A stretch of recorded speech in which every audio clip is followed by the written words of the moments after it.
feel low, you can still go. Even when you feel even when you feel low, you can still go. Even when you feel slow, you can still go. Even when there's no hope, you can still go. I never answer to no, man, I still go. Go, go, go, go, go, go, go, go, go, go, go, go, go, go, go. Hustle hard, hustle every single day. I'll be making moves till I'm buried in my grave. To the system, I don't wanna be a slave. I've been doing shit my way, or the highway. And in the driveway is a nice range. Cause I grind through the climb, I invite pain. You'll never hear me, bitch, nah, I don't complain. Just gotta flip the switch and you can go and obtain anything you want, anything you need. Your mind's got the key ingredient, it's belief. They deceive with the negativity, but I just slide right by that energy. Even when you feel low, you can still go. Even when you feel slow, you can still go. Even when there's no hope, I never answer to no, man, I still go. Go, go, go, go.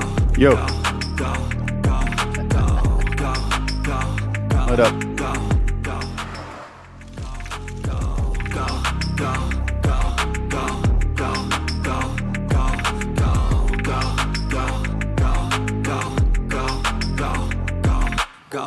You got a mind, but even that could change. You could flip the gray matter like some batter in your brain. That's why they say, fake it till you make it A. And if you play that game, then you just might make a change. Rearrange all the bad to okay. Take the worst thoughts saying, turn them to a game.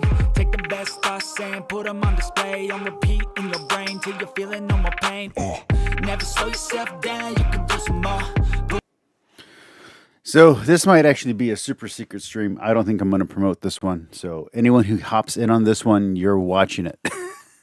So I want to start off with this one. The sound cut out. I want to see if it's any better or if it's still silent. Yeah, it's still silent. Hot dog it, guys.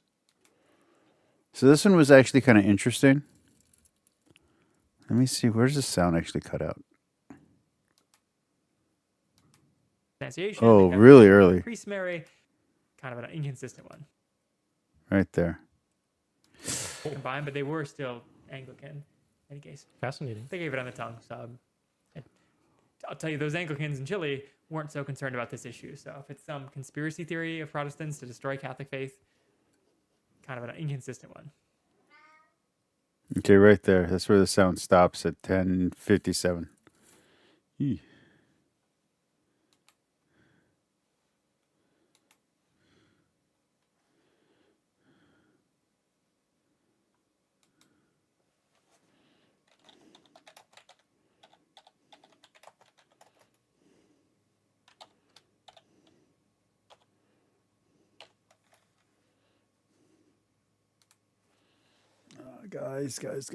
Guys.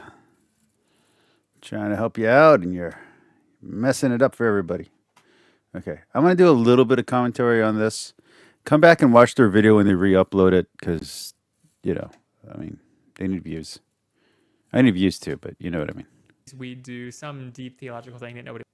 Hello and welcome to The Found Cause. We have found our cause in serving the Lord Jesus Christ. I'm Michael, the man behind the machine, and to your right, to my right, your left is... Sebastian, the archivist. We are here reacting once again because every other week we do a response video, and then every other week that aren't these, we do some deep theological thing that nobody listens to.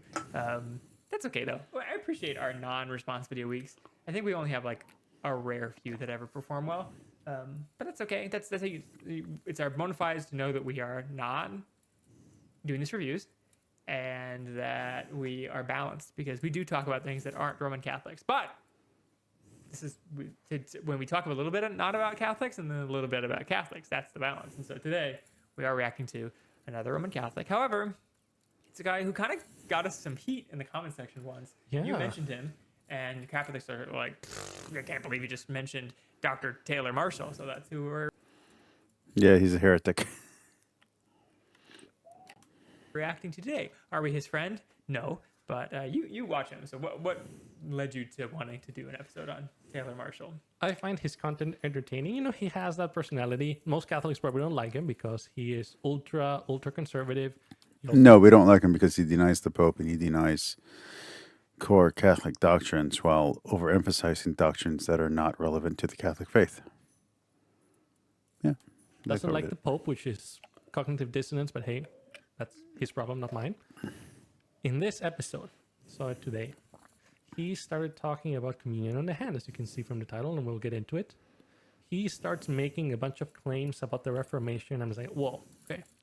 I understand you used to be Protestant. He'll talk about that and his conversion. And Protestants are not, that's not where the Church of Christ is at. Okay, I understand we have the differences. That's fair. I respect that.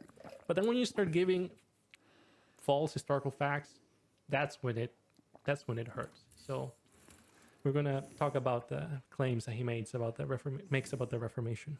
And in case you are new to our channel or you're relatively new, know that we have done non-response, very in-depth talking about Roman Catholicism. So if you feel like our response to him is a little flippant and not as deep as you'd like it to be, I promise you we have deeper content. It's just this, we're going to react to like 10 minutes to this guy, and it's already, I guarantee it's going to be an hour long. So that's why we don't go 4 hours in, because we could, and we have lots and lots and lots and lots of content that is not just responding to people and probably does address the thing you're going to put in chat that we didn't talk about.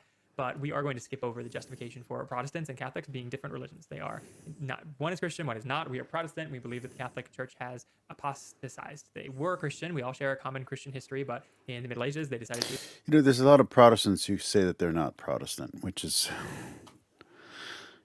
I don't know if these guys are fighting not an uphill battle, but if they're representing a branch or type of Protestantism that is passe at best and irrelevant at worst, there's nothing against them. You know, they believe what they believe. They're standing up for what they believe. I support that. You know, even if I disagree with them, I support someone's right to hold a belief system and defend a belief system. But from what I'm seeing in other people's comment sections and in my own, even though mine's not as active as I wish it was, the quote-unquote Protestants have moved on from Protestantism, which is something that Redeem Zoomer is fighting against. And he's caving in on it. To officially apostatize and leave the gospel in exchange for anti-gospel, which says that works and grace are how you are saved instead of just the grace of Christ. So we're not going to spend a ton of time That's just an incorrect, but whatever. justifying that. We're going to let Mr. Taylor talk and react to his general stuff. And honestly, as we get into it, this is a flavor of Catholic belief that we don't often talk about because we are too busy talking about the salvation level issues. So let's hear what he has to say about hands. Exciting. And Doritos. The Holy Eucharist is under attack, not just outside the church, but inside the church. This past week, we saw a major attack. Ooh, from their Gretchen sound is Whitmer, bad. Governor of Michigan. I'm sure you saw it, but here she is mocking the Eucharist, and she has a bag of Doritos, and she places it on this lady's tongue, mocking the Eucharist, and they're just so smug. So smug. I have to say, random cultural note. I don't know how it's emulating the Eucharist, but is it making fun of the Eucharist, or is it Yeah, it's making fun of it. like elevating Doritos? I'm not a Gretchen Whitmer fan, so I don't need to defend her, but I don't know that it's really mocking the Eucharist. I think it's It's mocking. it's like more elevating Doritos that it could possibly even look like the Eucharist. Yes, and if it is indeed attempting to mock God, which I don't know the intentions of these people, then yes, it should be called out because you shouldn't be mocking God. But whatever, that's not the point of the video. Mocking us, elected officials. And this coupled with a recent survey. Well, Kamala Harris just gave the metaphorical middle finger to all Christians. So if you're a Christian and you have any self-respect, you shouldn't be voting for Kamala at this point. She literally said she doesn't want her vote. Literally, like it's out there. She did it in a rally today. She said, "Go if you're a Christian, you're supporting her. Go to the Trump rally. She doesn't want you." For real, this just happened. So, I mean this absolutely. If you're a Christian, do not vote for Kamala Harris. Do not reward that kind of behavior. I would recommend, if you don't want to vote for Trump, do a write-in vote. Have fun. A write-in vote can be anything. You want to support Tyler Marshall? Write in Tyler Marshall. Write in Trent Horn. Write in I'm suggesting people who don't want to vote for Trump but cannot vote for Kamala Harris because what she's doing and what she's saying about Christians is not acceptable at all. I say, are we even broadcasting? I say, go ahead and write in Trent Horn for president and Gavin Ortland for vice president. That's what I say. If you can't vote for Trump, do that. Do not let them treat us this way. We are Christians. We do not deserve to be shunned and then said, well, we still got to vote for you. No, if you shun us, we're not voting for you. Don't reward bad behavior like this. And today we're going to talk about that. It's by the real. We'll watch a little bit of Tyrone after this cuts out, just so you guys can see what I'm saying. Not that anyone's even watching. Like I said, I don't even know if I'm broadcasting. I might just be talking to myself in my room. This might not even be live. Coalition. They're doing great work. They had a massive survey of Americans. Real Presence Coalition, man. Side note, I know this is really important to Roman Catholics, but from an outside looking in, what a dumb hill to die on. Roman for Catholics and for other denominations as well, and other Christians' doctrines and theologies. This is super huge. Just because you don't have a super high Christology when it comes to the Eucharist doesn't mean others don't. And the fact that you can't understand this is part of the problem, because you have a severe misunderstanding of transubstantiation. I've heard you guys explain Eucharist before. It's not a good explanation. This dude, I can't remember his name. Whenever he gets super angry about it, when he's angry, he's actually more correct about what Catholics believe about the Eucharist than when he's trying to be sensible. So, the bread and the wine is not always Jesus or always God. That's not what we're saying. So, I know there's some priests and some adoration that makes it sound that way. Don't worry about that. But when the bread and wine is blessed but not sanctified, it's just bread and wine. Then it's taken up to the altar. The words of sanctification happen. It is now the body and blood of Jesus. Body and blood of Jesus gets eaten. You become a little bit more of Christ. Think 1% more Christ in yourself. You consume Christ's blood and Christ's body. You do it in remembrance of him. When the Eucharist then goes back to the tabernacle, it is now Jesus.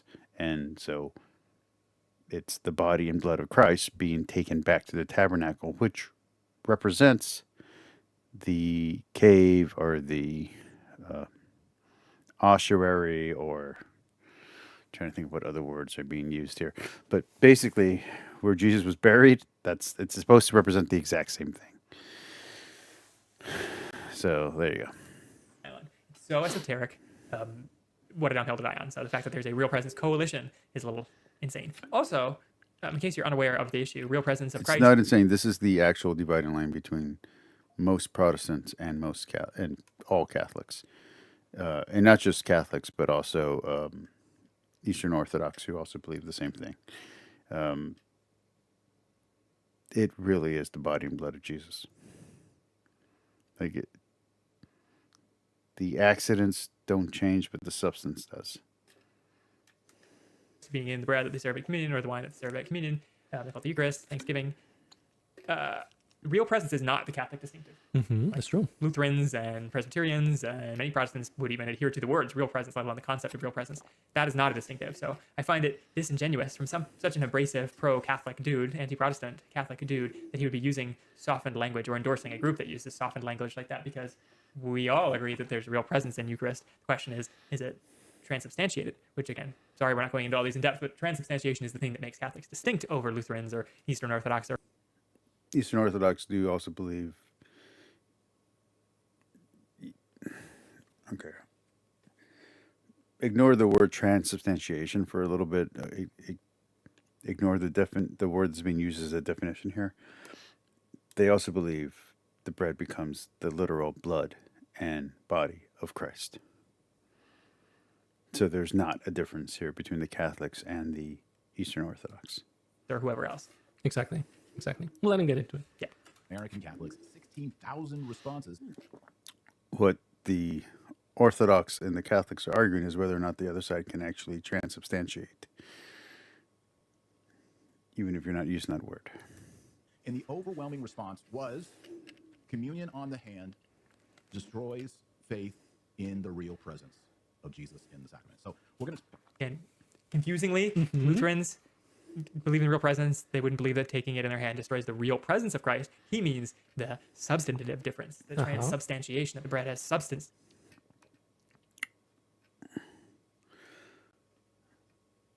Catholics don't believe what he believes on this. There is a branch of radical traditionalists that do believe this. They're also the same people who believe that the Mass should only be in Latin, which doesn't even make sense because the Mass was not always in Latin. Substantially, substance has changed to being the body. I mean, if we're going to say we're going to do it in Greek, maybe. But then you're going to say, well, what about an Aramaic Mass or a Hebrew Mass? So, yeah, I mean, this guy's a wackadoo. Of Jesus Christ. So not real presence. Don't be confused by that. The substance, the transubstantiation. Yep, and he'll get into it. The reformers did not deny the real presence. They were going against transubstantiation. Very different. We'll talk about that today. We'll talk about church fathers. We'll talk about the attack on the Eucharist. We will do a live chat. I will take your questions and answers. And before we get to all that, today's podcast is brought to you by the. But he starts to convince me that it is important, but like against him. So let him keep going. But to me, like my first reaction here was tongue or hand. Like, oh my gosh, what a small hill to die on. My dad receives communion on the tongue. I receive it on the hand because that's how I was taught. Vatican II is, I'm under the spirit of Vatican II. Doesn't say anything about these practices. In fact, there's portions of the Bible you suggest that are saying that it is placed in the hand. Secondly, it's so pharisaical. It's extra rules they've made that I think are clearly extra biblical that you would be so. Well, that's exactly what the Catholic Church is saying, is that these are extra rules that don't matter. There are some places in Europe where it still matters, but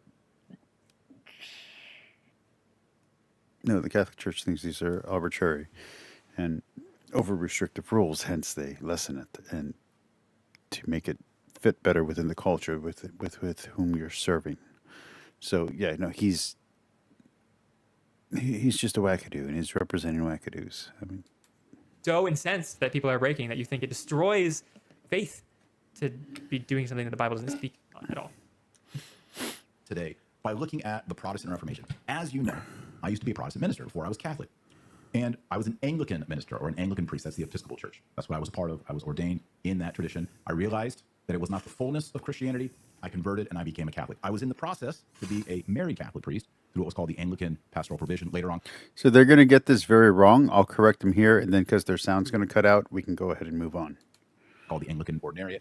But I just turned out of that. My wife and I went on to have many more children, 8 children. I'm very happy as a layman and feel that God has a special calling for me and a purpose, and I'm blessed. I'm delighted. But I'm happy I didn't go to the priesthood. It's really bad practice in the priesthood. A lot of problems can be talked about. Protestant pastors and hardships they go through by being a career pastor. But I'm happy for him that he didn't. But there you go. You hear a little bit of his story and that he was Protestant-ish and then he converted. And he was 100% a Protestant. He wasn't Protestant-ish. He was a Protestant. Still wanted to have kids. And in my opinion, I think he's still a Protestant. But that's just me. Strange conversion in that he converted and then still thought he might want to be a priest, even though he was like totally going against traditional Catholic priesthood where you can't have kids, can't be married. No, that's not the ruling. That's not how it works.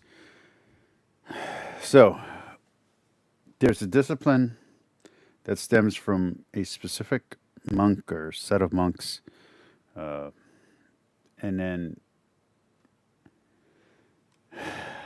because of Trent's reforms, or counter reforms, if you will, about the corruption within the church. So what was a discipline in a certain set of monks then becomes the standard, which is no priest getting married. To solve the problem of priests hooking up with nuns and having kids with them, and then granting their lands, meaning the church's property, to their sons in the kingdoms where they ruled. So they started putting limits on how long a priest could serve in any one territory.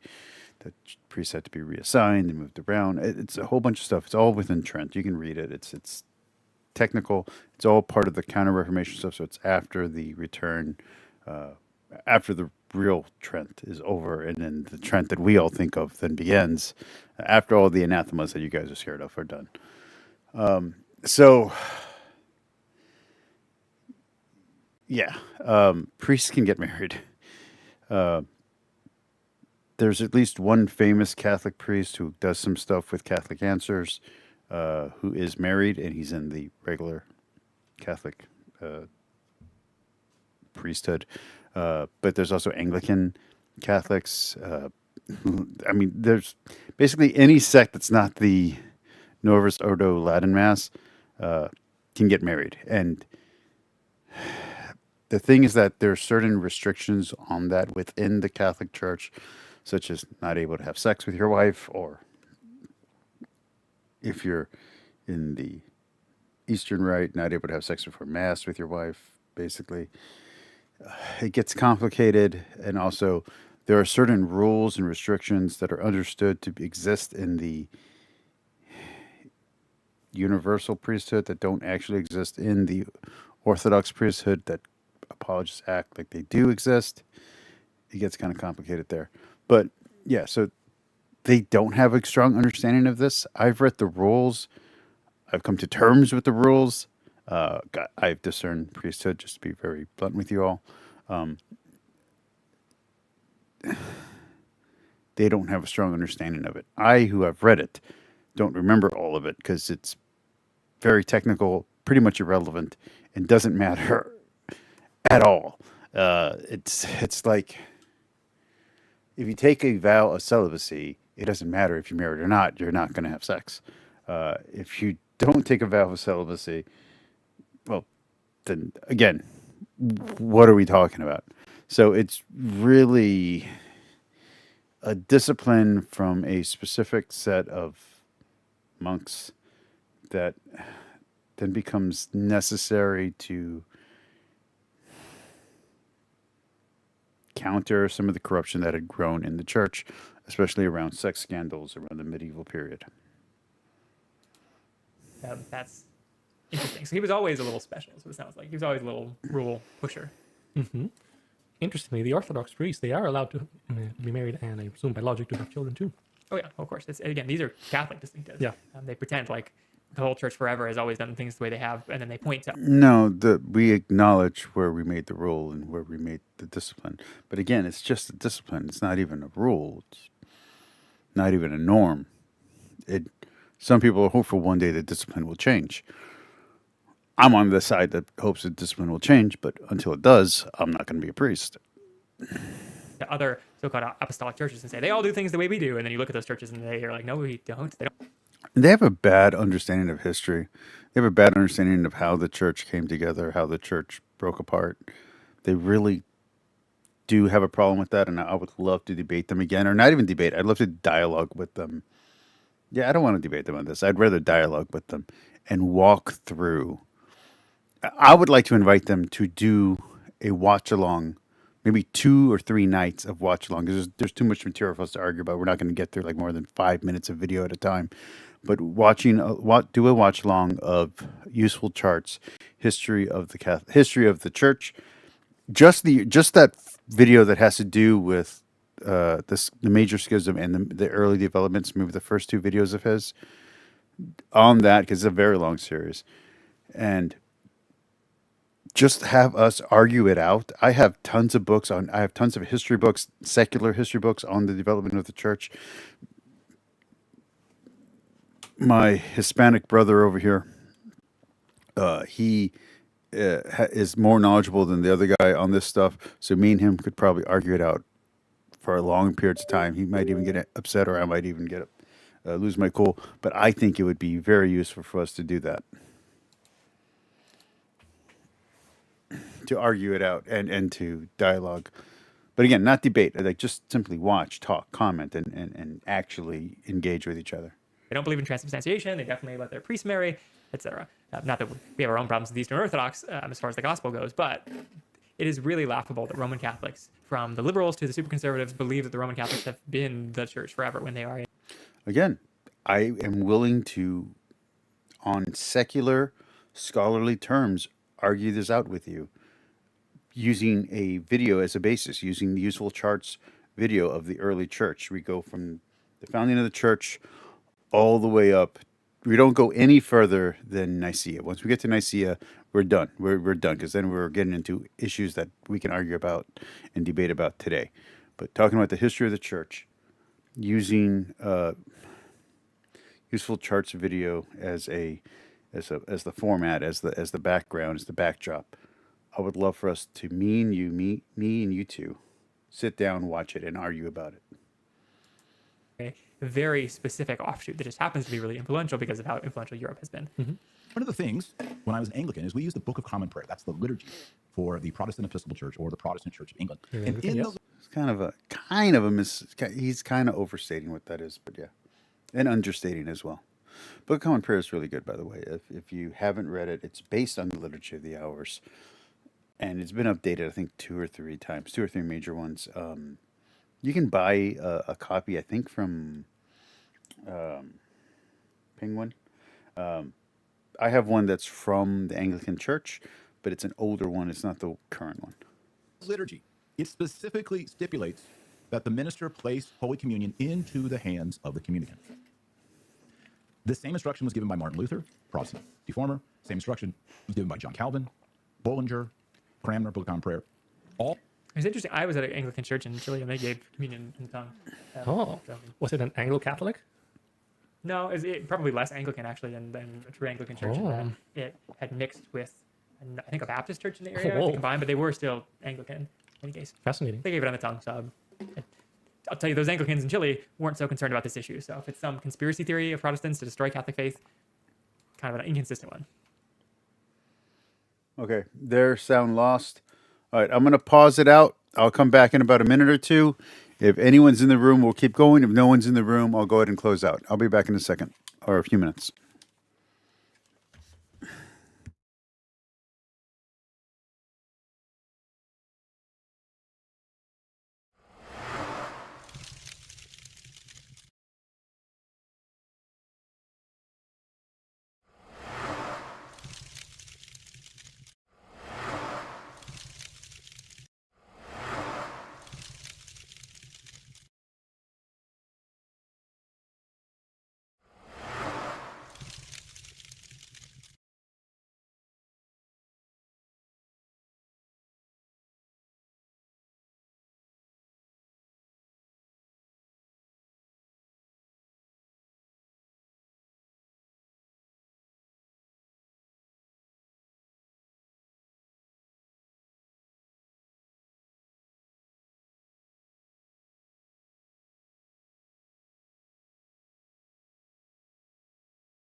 And we're back. Hello.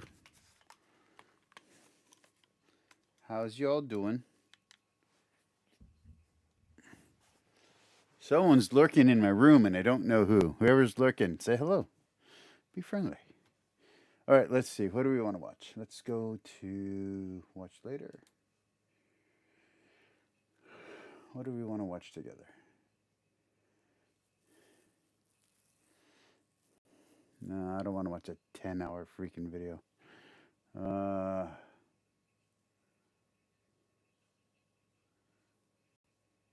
Maybe. I still want to do. It's just a video that I want to do, but I'm not sure you guys are into it.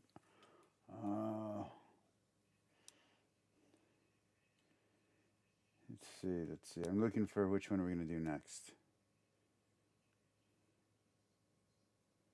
I mean,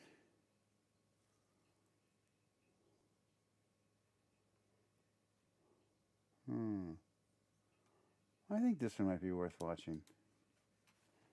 Standard, and therefore you have good reason for being, upset, and especially about the and left the church when I got really bad counsel from a priest and decided I was done with church.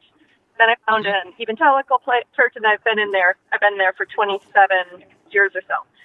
Well, she has a young voice for 27 years. From the priest and the cover-up in the Catholic Church about that, I just can't even see how I could ever return to the Catholic Church. What do you have to say to me about that? Well, thank you for calling and asking. That's a perfectly legitimate and reasonable question. The first thing I would say is the church is supposed to be held to a higher standard than civil society. And so while it is true that the abuse that's happened in the Catholic Church percentage-wise is not significantly different than is found in Protestant denominations, or for that matter in public schools, it's not reported on. One thing to recognize is that the abuse rate in all sectors of society, not just the Catholic Church, is more or less that same thing that you find in the Catholic Church.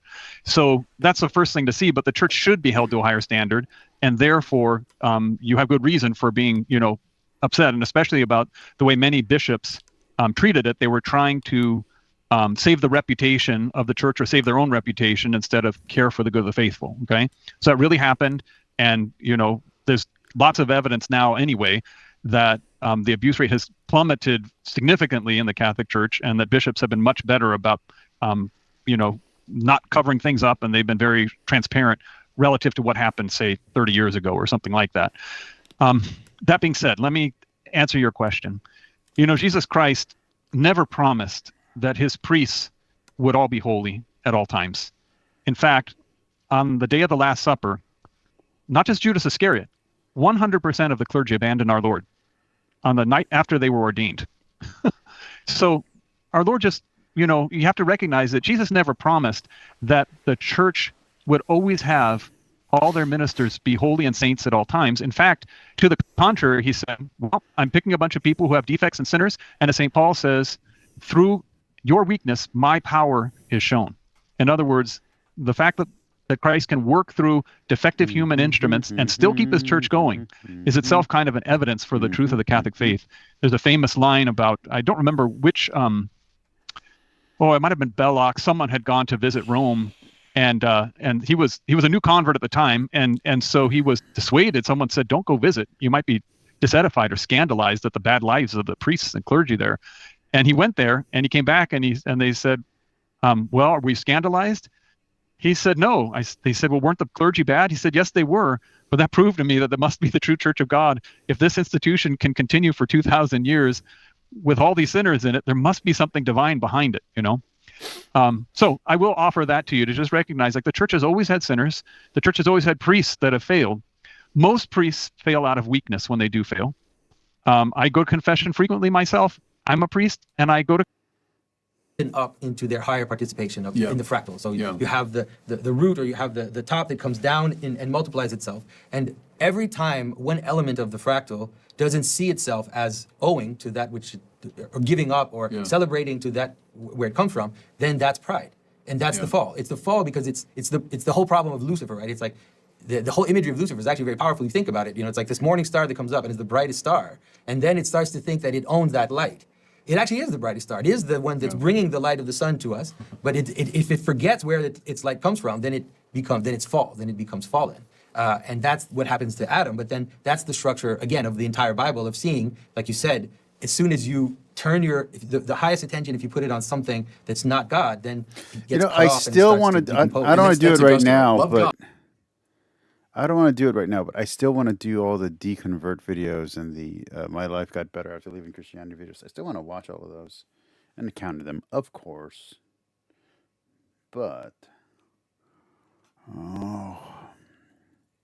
something else that I wanted to watch.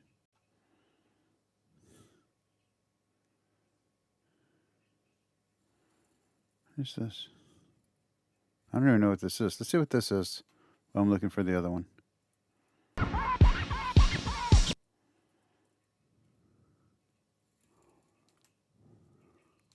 Without Mary. It cannot be done. If you're a Protestant, I hope that sentence didn't offend you, and I'm begging you, just give me a chance to explain. And if you do, I guarantee that by the end of this video, you'll understand the biblical, yes, biblical reason that Catholics pray to Mary. And if you're a Catholic, this video is going to help you peacefully share your faith with your Protestant brothers and sisters and hopefully convince them to start praying the rosary. Or at the very least, show them why praying the rosary is actually a biblical practice. And at the end of this video, I'll give you a free resource that will help you take your prayer life to the next level so you can become a saint. But before I get into that, let me tell you a couple stories from my own experience and from men that I've worked with online. One man was struggling with addiction to filth on the internet. I recommended that he start praying the rosary, and he told me the day that he started, his desire to watch that junk decreased by 90%. Another man was struggling with suicidal thoughts, and he was only able to get rid of that and to overcome that after he started praying the rosary daily. And various other men who they all say the same thing. You can argue whatever theological point you want, but what you...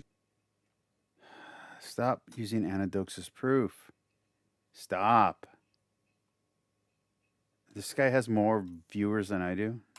Biblical principles. In the scriptures, God uses the visible to reveal the invisible. When the scriptures say, and the rock was Christ, they don't mean that Jesus was a stone in the Old Testament. What they are doing is conveying some spiritual truth through a visible medium. Christ is rock-like because he is the foundation of our spiritual lives and our faith. And when Jesus says, I am the door in John chapter 10, he doesn't mean that he's made of wood and has hinges. What he means is that the only way to get into heaven is through him.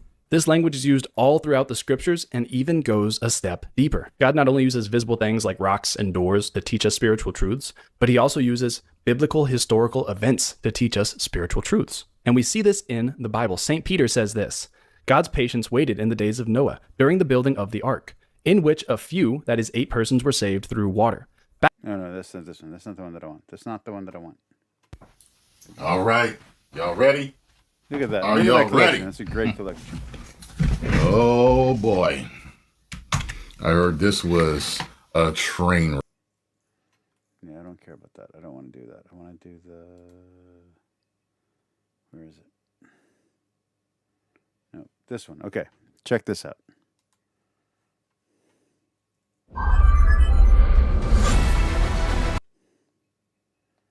Then we'll do Mitra, and then we'll call it a night.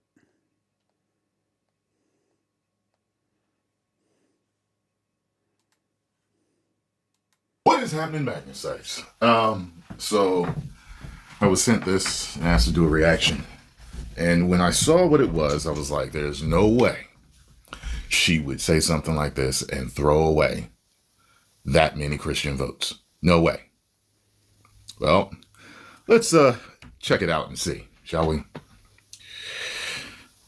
Oh, boy. So a few weeks ago, I attended the Trump rally here in my town. Before I dive into what I'm about to share, here's a peek at that. Okay. Well, today I found out that Kamala Harris was coming to my town, so I decided to go. I wanted to see the differences. Notably, I had to show my ID to get in to see her. But anyway, I was making a video talking actually about how... I got to tell you this, too, and that's good that she looked at both sides, wanted to go to both rallies. That's good. You know. Oh, sad I was that the loudest cheering at the rather small event came in support of abortion. When I... Okay. hand over to the crowd and to her speaking and... Why would people cheer? Yeah, the cheering is the weird part. Like, I mean, even if you support it as a right, it's weird to cheer for the death of a life or the snuffing out of a potential life. I remember when I got my cat's fix, the lady was excited about it, and I was like, I'm never bringing my cat back to this particular vet ever again. And she's like, "What's wrong?" And I'm like, "This is a sad day for us. Like, we're preventing the cat from having potential kids. Like, this is a sad thing. It's not a good thing. It's a necessary thing." So yeah, so no, I don't get the cheering. Killing your unborn children. Doesn't that just sound like some ancient savagery? It sounds right. It does. Like you would think that, oh, like we'd be reading about this in our history books about this. Dan McKellen, in his recent thing, did an answer about homosexuality in the Bible. I think it was in his recent live stream. And the way that he worded it is like, well, then if you know what you're arguing, why are you pretending when the non-intellectual, non well-read Christian says what he says? Why do you pretend that he's making it up? Because he's not making it up. You just don't like his framing. There's a way to say that he's wrong without you calling him an idiot for saying something that you yourself understand. Ancient people that used to do. Same thing here. There's a way to do the abortion conversation without both sides calling the other person the worst human being ever. Like it's the rhetoric has to really be toned down on both sides. For real. Like we got to start arguing facts at some point. That's again why my channel is an anti-apologetics channel. Yeah, for a while there I was super pro Catholic apologetics. But then when I heard the Catholic apologists using the same tricks as the Protestant apologists, well, then who cares? You're both liars. Like, if you're going to lie, what do I care what you have to say? Human sacrifice. It's not professional wrestling, man. I'm not there to be entertained. I was there to learn. So would abort their unborn children. And like... And I caught something I wasn't expecting. Check it out. Not a lot of energy here, but everyone just cheered and screamed for killing babies. So that was disappointing. Anyway, here she is.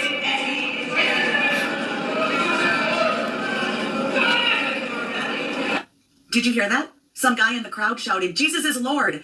And Kamala said, "I think you're at the wrong rally." And wow. then she said, "Try the smaller one down the street." Everyone laughed and cheered, but I was at that rally. There were almost 7,000 people at it. Today they said there were 2,500. Nobody waiting. Open spaces.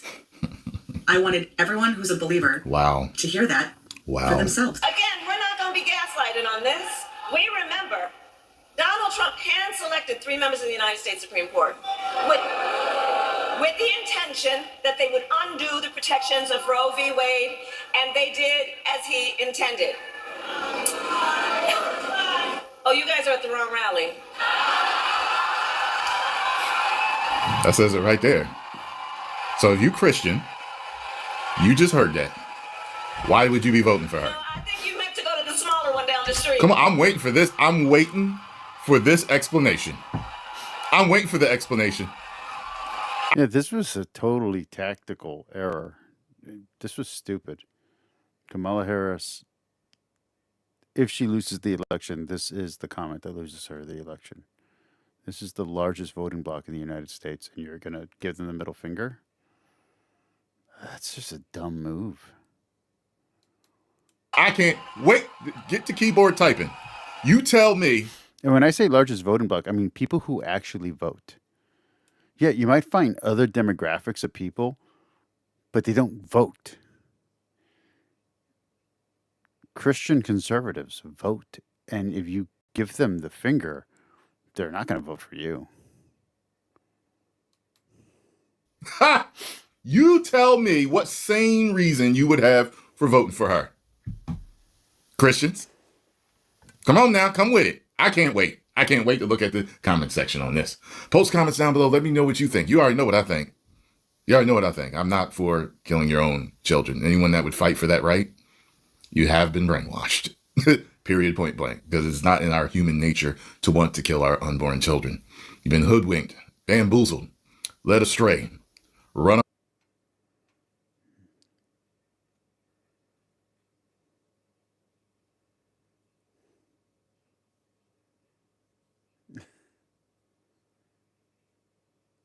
The dramatics on her videos are always interesting. Why is it always hard to get to her channel? That's what I don't get. Huh, nice makeup. Okay, let's go here. Let's go here. Now, here's the thing. It says how she found God. I guarantee you she's not talking about the God you think she's talking about.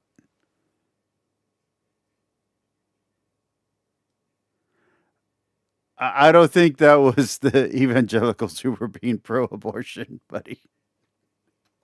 I love you. I love you, Santiago. You've been great. You've been a great viewer so far. But assuming you mean that seriously, I don't think that was the Protestants who were doing that. I think that was just the people supporting Kamala. Although federal agencies urge every family to have an emergency. No, I can't say that. But yeah.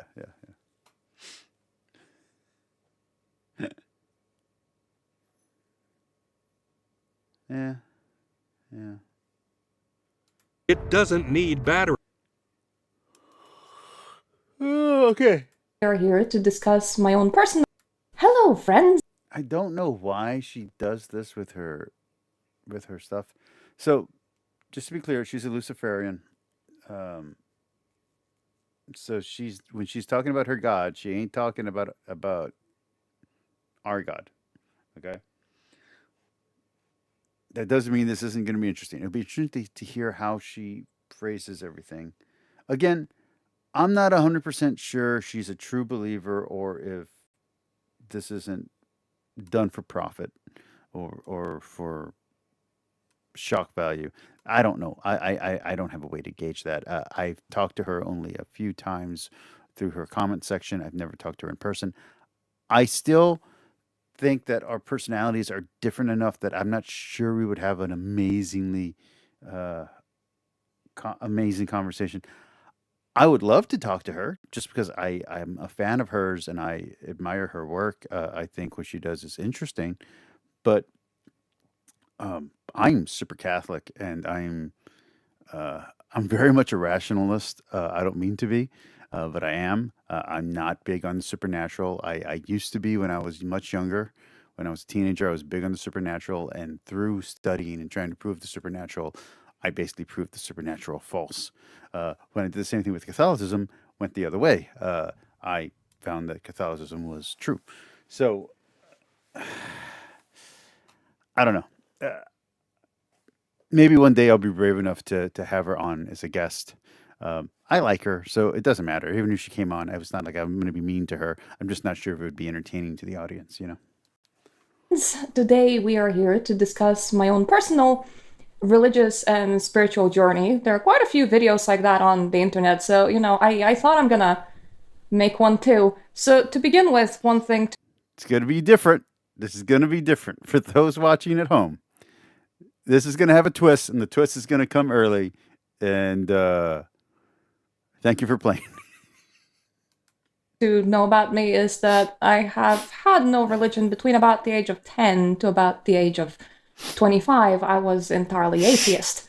Before that, I was raised Christian, but I didn't feel connection to my faith. A lot of bad things have happened to me as a child. It included surgeries and being sickly and a divorce and a lot of those structures. I don't know why divorce ends up being such a big factor in all of these things. I wish it wasn't, because it just sounds like a cliche and it sounds like a weapon that can be used rhetorically by a Catholic or a Christian against, someone who's not. And, oh, your parents were divorced, you have... I think the minimizing of that tragedy is problematic in itself. But I also think the statistics don't help that it just keeps on being one of the factors, your trust in humanity and authoritative figures breaks. Structures that you would have. I grew up without a mom. My mom died when I was 6, so I have a different perspective on all this stuff anyway. So when it comes to relationships and all that. And a normal childhood just wasn't my experience of childhood, and I received no peace from prayer, and certainly my prayers have not been answered. That's why All my prayers have been answered throughout my entire life. Every single one, actually. When I was a kid, I don't exactly remember praying in that way. When I learned about prayer, I was probably a later teenager, and I abused prayer, to be really blunt. I didn't know I was. I didn't know I was misusing it. But I would pray for things like parking spaces and better grades and all that kind of stuff. But when I became more mature and I learned what prayer was and that it was about being grateful to God and saying thanks and all that kind of stuff. My prayer life got healthier. Again, by the time that it got healthy, I was in my mid-30s, so it took a long time. wrote all of religion as entirely bollocks, but here we are, 50. But again, I am not joking around. Every single prayer I've ever said in my entire life has been answered. I don't know. 15 years later, and the current timeline, well, now it's... I'm not a perfect person. I sin all the time. I mess up all the time. I literally told you all I messed up on Saturday. So I don't know. I don't know what to tell people when they say that their prayers weren't answered. In my mind, I'm like, well, maybe God just said no. a lot more than 15 years later, but... Or they weren't patient to wait for the answer. At that point, it was 15 years later. I tried my best to make it in a career that was very much unsuited for me. That Oh, we've all done that. had resulted in me having suicidal thoughts, frankly, as I really, really struggled. I worked the job that I worked for one. It's like everyone I watch is determined to make sure my channel doesn't get monetized. I'm now monetizable, and every single video I watch, even no matter how safe I'm being with the language, every video I'm interested, like, I don't know what's in the video till I click it. They're gonna say the things that get demonetized. I don't know. 1.5 years, and 9 months of that was spent in overtime, like significant overtime. My boss could reach me whenever they wanted to. I was trying to live up to an expectation of what I was supposed to be. My mother was a career woman. My grandmother also worked and had, you know, a normal, good job. It's regular for women in my family to work, so I tried to live up to that standard. I hate how that light is hitting a shadow on me right now, so I'm trying to adjust my position in order to make the shadow go away, as well as, you know, make this video feel kind of intimate and personal, because in the end it is personal, hence why there's only me on screen. There was this expectation of me that I was supposed to be a career woman. All women in my family line were career women. They made things happen. They made do. There wasn't such a thing as a housewife necessarily. Even my grandmother's mother did all that she could up to a point where it took her life, because she was also a frail health person. But it's just, I've come from Eastern Europe. I come from where Soviet Union was. There wasn't really such a thing as the pleasure to have a person that stays at home. Everybody worked. Women worked just like men worked. Therefore, I was also expected to work. So I was university educated. I got into a career and I couldn't do it. I knew my whole life that office setting was entirely unsuitable for me, yet I tried because it was an expectation that I should have been living up to. So here I am realizing that I can't live up to this expectation. I have a degree, but I can't really use it. I worked for 1.5 years. I've quit my job. I had a slew of health issues at that point, mainly to do with the fact that I have genetic health issues and spending.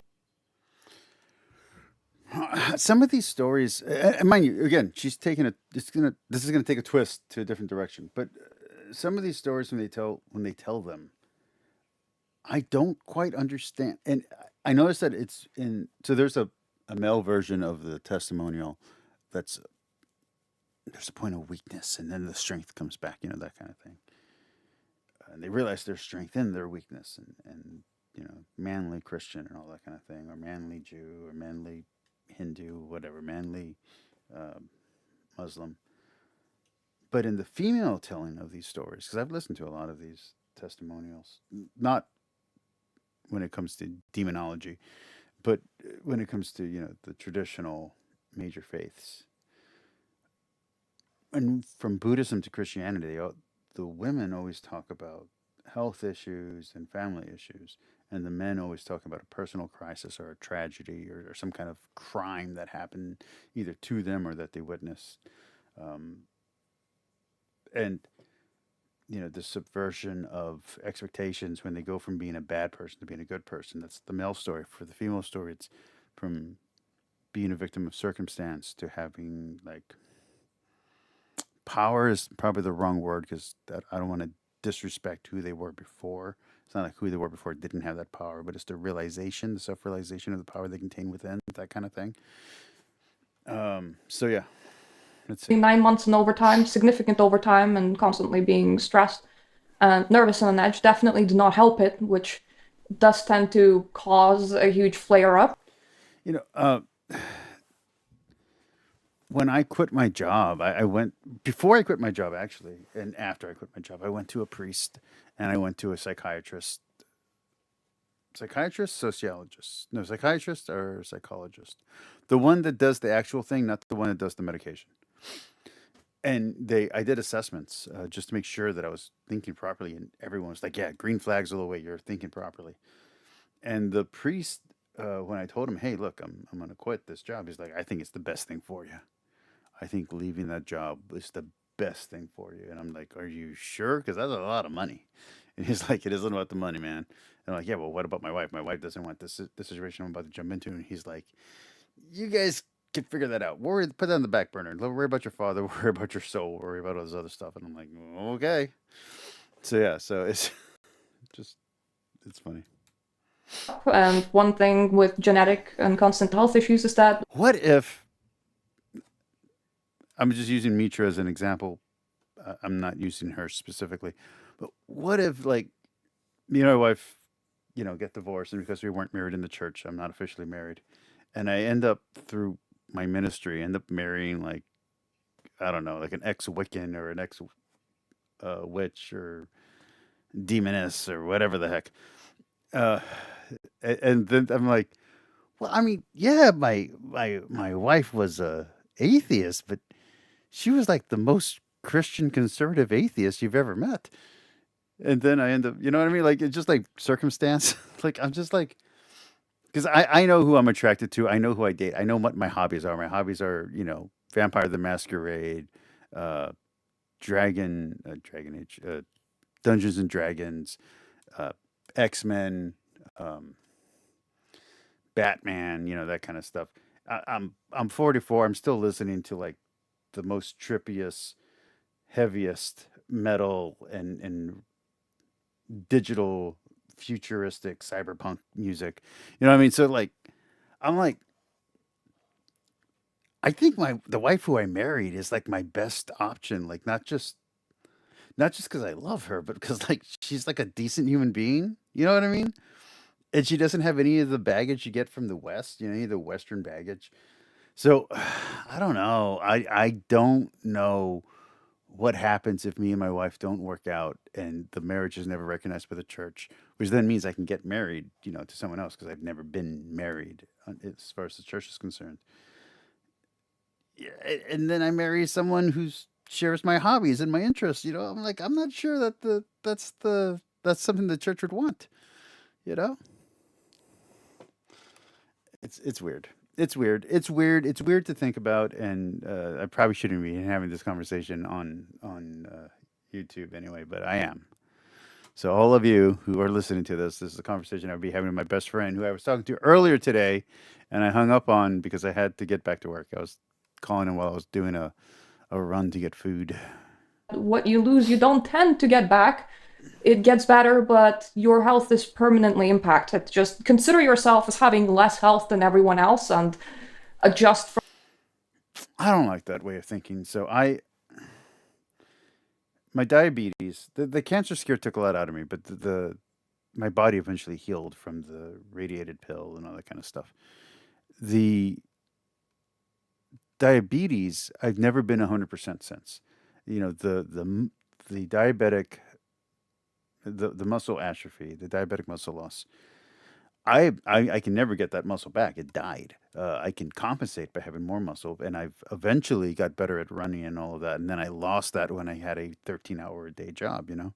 And I know my boss likes to say, "Oh, you guys don't have." No, we're there. We're always there, and we're always on call. So I'm able to get healthier now that I'm working this job that takes less personal time. But like I broke my foot recently, and this is week number 4 already. So I'm going into week 5. I'm not able to run, so I gained a little bit of the weight back, and then right now I just drank a lot of liquid, so I don't look great right now. But I lost all the weight, and now it's slowly coming back. So, but it doesn't matter how much shape I get in.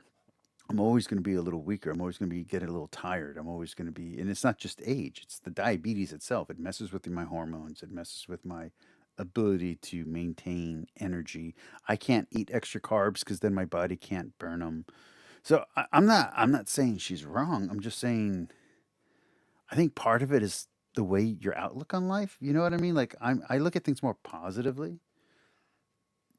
Yeah, I can seem like a glum, negative SOB, but or son of a gun. But I'm at the end of the day, I'm fairly positive about everything. Like you'll see me smiling more than you'll see me frowning, which wasn't always true in my life. There was a time where all I did was like I was quiet and I was like, "Rrr."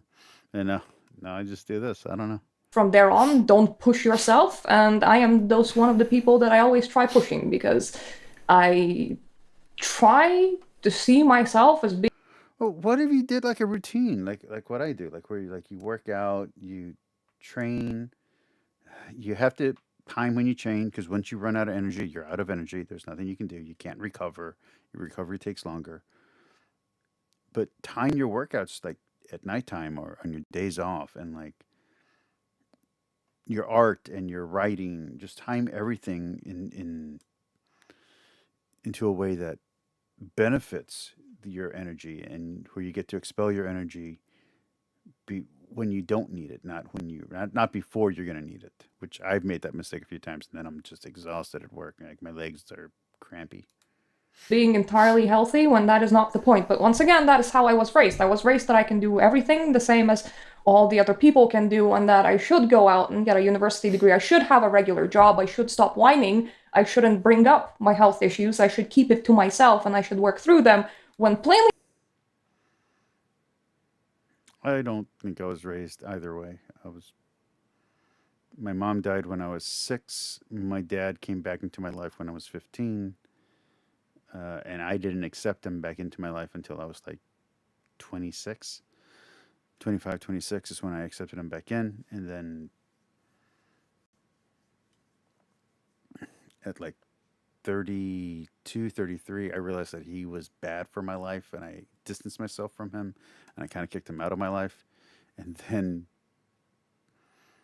I don't know, just a few years later, he has Alzheimer's. And once that happens, there goes everything. Like just suddenly he's in my life all the time. There's no getting away from him now. So, yeah.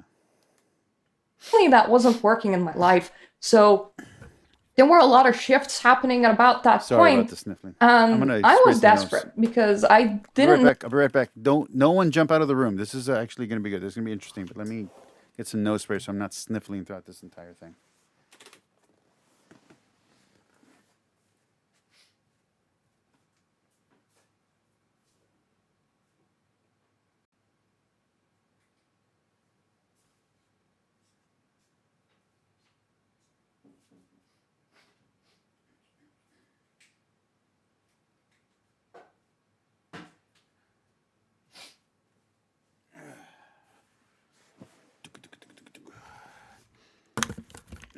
There we go.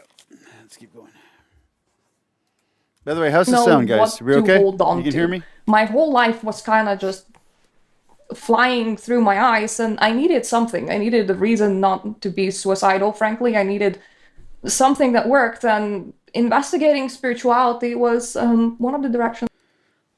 For me, it was different. So my mom died when I was 6. By the time I was 8 years old, 8 years old is going to be a big factor in what I'm about to say. By the time that I was 8, my sister had died. My favorite aunt had died. 2 people in my life had committed. I don't want to say the word, even though she's already said it twice, but had committed self-deletion. So I had dealt with all of that by the time I was 8. Then at 8 years old, we moved from a very poor neighborhood to a very rich and up-and-coming neighborhood, a wealthy neighborhood. My dad's a teacher. We weren't rich, but he's also very smart. So he had investments and stuff like that, specifically with the money that I got from my mom from the Social Security check. He turned it into investments. And he also had the builder buy all the supplies in Mexico. So all of the stuff in the house is non-standard, so which means it's hell whenever anything breaks. Because if I want to go to Lowe's and buy something, nothing fits because he bought everything across the border. And then anyway, he cut corners. He found a way to get us a very nice 5-bedroom house. It's 5-bedroom. It's listed as 3, which is really insulting. So for some reason, the room that I'm in right now, I use it as a library and an office, but this is a room. There's a closet. There's, it's a room. There's another room right behind it. Now, the one that's behind it, I understand why they don't call it a room, even though we got an air conditioner in there. We decided at the very last minute to turn it into a storage room, so we put the water heater there.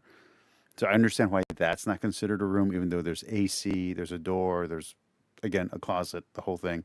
But at the very last minute, we went with storage room. This room, though, is 100% a room. So why it's not considered a bedroom when they do the bedrooms math, I don't understand. Then we have a breakfast nook, a very large kitchen. It's larger than some of my friends' houses. Like, that's real. Definitely larger than most people down here's apartments.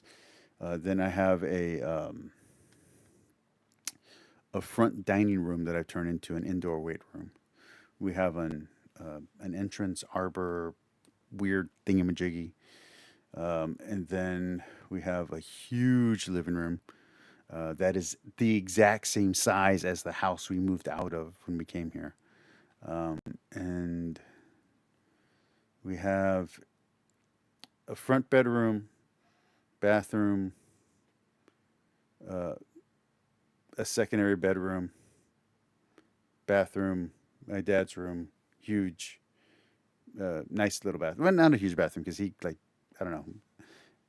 And then we have like a center thing in the center of the house. So yeah, I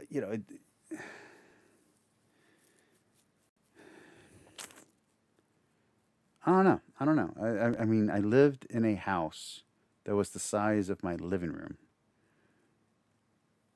for the first 8 years of my life.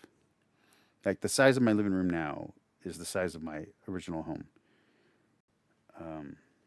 And I was only able to get that home because my mother died, and my dad was clever enough to turn that very tiny bit of money into investments.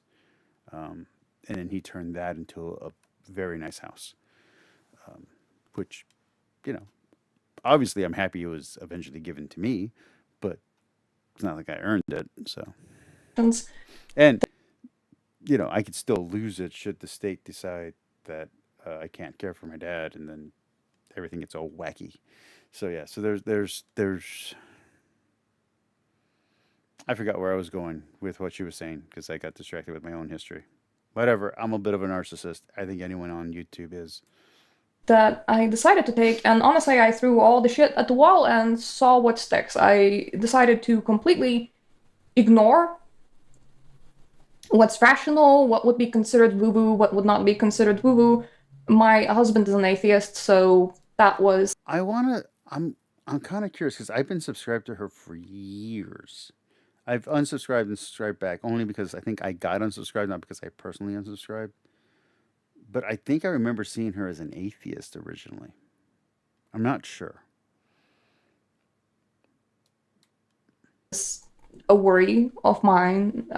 Thankfully, Like, I don't know when I first saw her or watched one of her videos. All I know is that I've been watching her stuff for a very long time. very accepting man. We're still together. that did not change. It's my spirituality is seen as a hobby, and it is acceptable for me to have. I don't push it upon him, of course, but it's one of the things where I can have and he cannot have, and it is fine. So I'm very happy about that because I For was some reason, her relationship reminds me of the meme of the spooky girlfriend, where it's like a normal-looking hero dude, and then like a spooky goth chick doing like a ritual. worried that appearing logical was gonna have an impact, but I was at a point where I was just prepared to throw absolutely everything at the wall, and I did. And before that point, before the breaking Oh, I was talking about my history of why the ghost thing. There we go. So I in 1988 we moved to this really expensive neighborhood, and I was immediately ostracized as the poor kid, like just immediately. I had a bit of a different accent. I didn't have this accent. I didn't sound white yet, and or Anglo yet, and I also came from a neighborhood where the sports were different. So it was bike riding, fence jumping, tree climbing, soccer. And then I come into this neighborhood where it was baseball, street hockey, football. So it was a just complete turnaround. And swimming, because people here have swimming pools. And I just remembered feeling lost, I guess. And two movies came out that just changed my life, Beetlejuice and Ghostbusters, and I became obsessed with Ghost. I just did. And I wanted to find real ghosts. And when I found out, and I think I was watching, of all things, it was the Discovery Channel, the History Channel, and they were talking about real ghosts or whatever. Again, this is 1988. This is like not now. It's not current entertainment. And I think it was what's his name? The guy who plays Ray, Dan Aykroyd, saying, "Oh, I went to the nonfiction section and I found stuff on Ghost." And I was like, "The nonfiction section? You mean this isn't fantasy?" And I immediately went to the nonfiction section at the library, where the librarian was the mother of a girl that liked me, so she let me skip classes and hide in there. And I just started reading everything I could about ghosts. I just went through all the nonfiction stuff. And then from there, I went to the library, went through all the nonfiction stuff. I became obsessed with ghosts and witches and magic. And first I read all the popular level stuff, and then I read all the deeper stuff, and then I read all the historical stuff. And then I started getting into the actual stuff. And once you get into the actual stuff, meaning like people trying to prove and disprove stuff, you found it real quickly it's fake. Once you get to how the trick is done and all that kind of stuff, you find out really quick that it's not real, which is heartbreaking. It's heartbreaking because you get all your hopes up. Anyway, let's continue on with her story. point when I just went to Amazon and decided to buy every single book on religion in the world, I had a dream that was actually quite significant, and it is just at the breaking point. It lived in my head from that point on, rent-free. It was very meaningful. I think I had 2 or 3 big dreams at that same point. Again, mine was as a child, though, so I was able to deal with it through puberty and teenage years, teenage angst. I was able to deal with all this stuff. And effectively, This was adulthood, so different stage of life. dreamt of a whole bunch of Roman soldiers surrounding about one man that looked kind of similar to them, Roman in appearance, but he had angel wings and he was on an island alone while they were surrounding him in a circle as of some sort of coliseum. So like you can imagine the walls.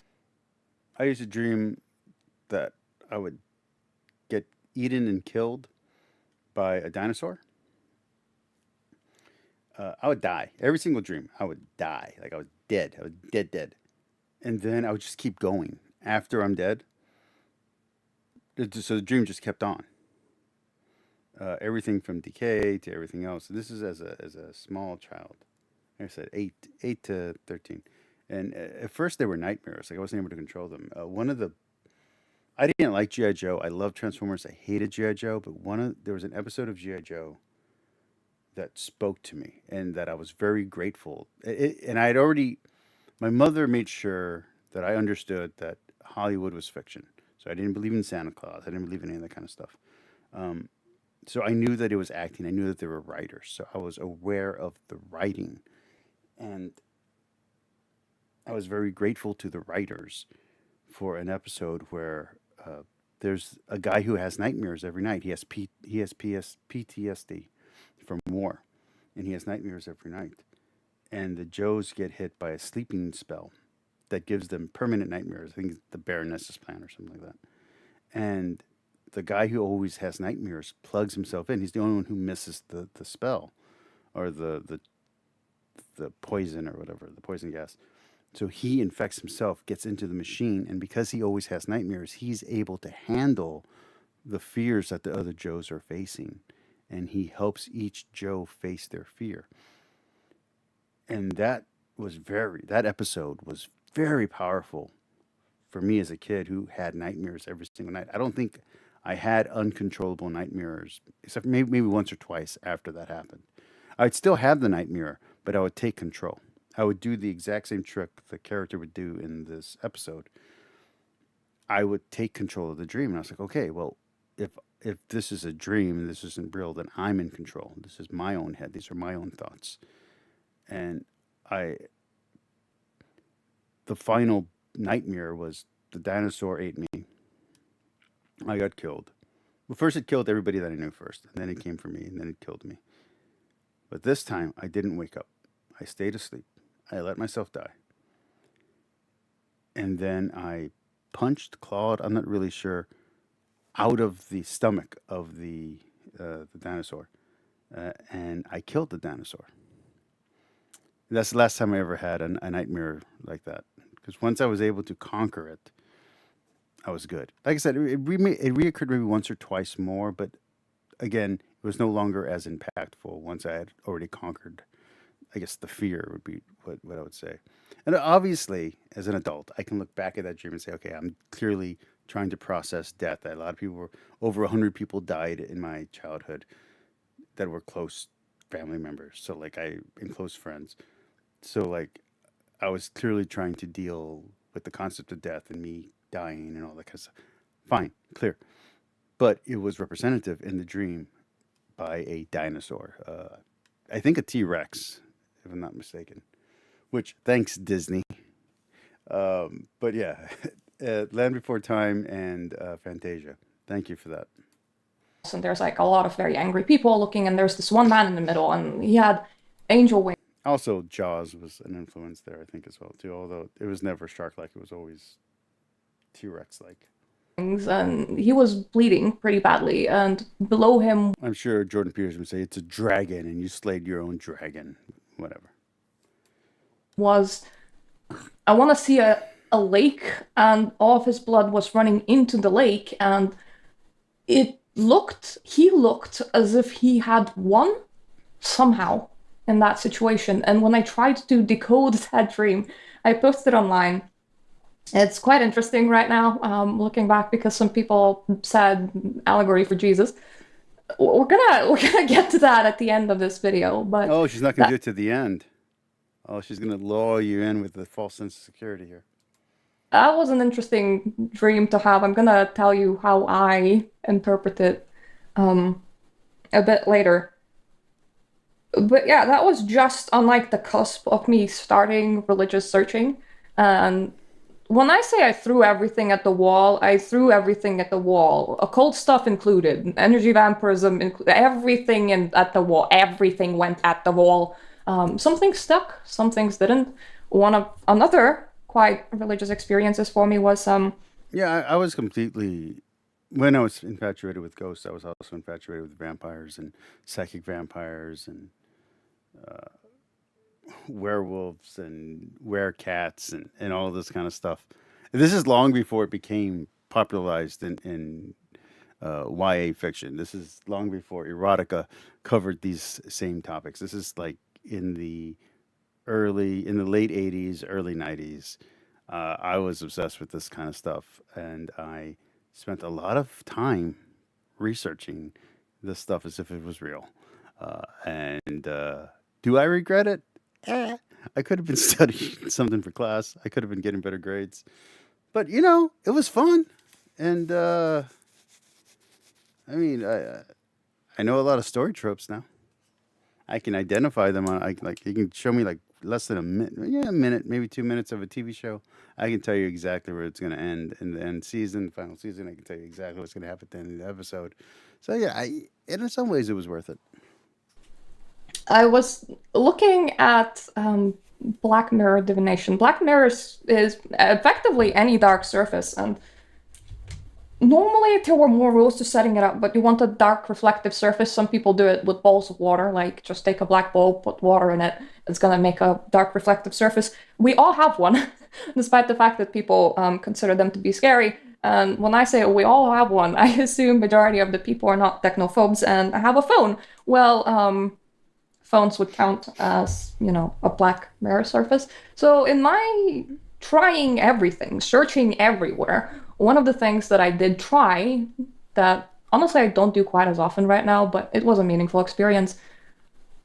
I did Black Mirror divination, and the question that I asked was, what's going to be the most meaningful point for me in my life this year? And an image of a man came up.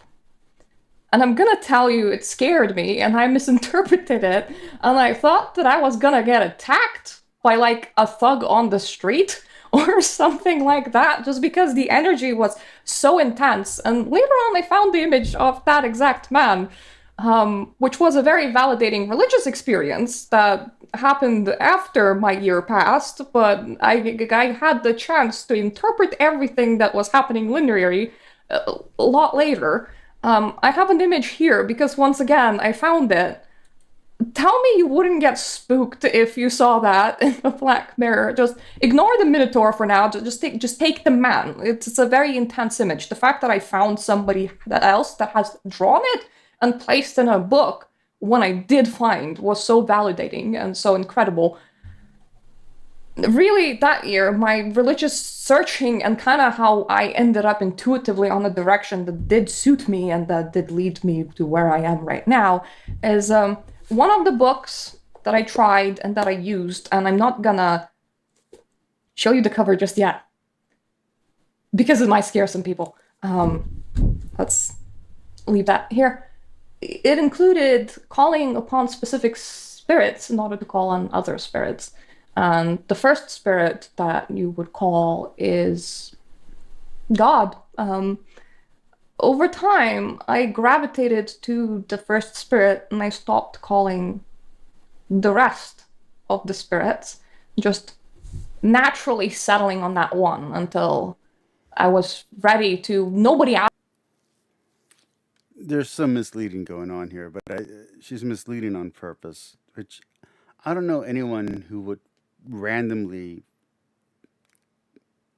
come to her channel wouldn't look at her other content and not realize where she's going.